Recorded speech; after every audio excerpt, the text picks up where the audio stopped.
প্রমাণ করতে হবে নাম্বার 9 4 পাওয়ার n minus 1 ডিভাইড 2 পাওয়ার n minus 1 ইকুয়াল 2 পাওয়ার n plus 1। তো প্রথমে যদি প্রমাণ করব প্রশ্নটা কারেন্ট সাইড দিয়ে দেব। দ্যাট ইজ দেওয়ার পর প্রশ্নটা দেওয়া আছে 4 পাওয়ার n minus 1 ডিভাইড 2 পাওয়ার n minus 1। তো 4 টাকে আমরা ভেঙে নিব 2 স্কয়ার, এটা 4 হয়ে যাচ্ছে, পাওয়ারে আছে কি n এর -1 রাখলাম। সিম্পল জানি যে তাই রেখে দিছি এখানে। তো আমরা যদি দেখতে পাচ্ছি এখানে গুণফল আছে, তো আমরা n টাকে বাইরে থেকে ভিতরে নিয়ে আসছি আর স্কয়ারটাকে ভিতর থেকে বাইরে বের করে দিয়েছি। মাইনাস দ্য মাইনাস 1 হচ্ছে এখানে 1। তো 1 এর প্রশ্ন করলে তো 1 ই পাওয়া যায়, তাহলে এখানে স্কয়ার এর মাইনাস 1 এর স্কয়ার, তাহলে আমি কি ধরি a square minus b square, তো সূত্র কি দাঁড়ায় a plus b into a minus b।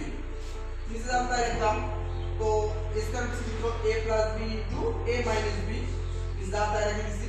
তো উপরে নিচে যদি একই হয়ে গেছে তাহলে ভাগের সময় উপরে নিচে একই হলে দেখা যায় আমি কেটে দিলাম এটা, দেওয়ার পরে আমাদের হলো 2 পাওয়ার n প্লাস 1, এটা হলো অ্যানসার। তো তোমরা একটা এই আমার করে দিতে পারো, একটা উদাহরণ হিসেবে আমি কমপ্লিট দিতে থেকে।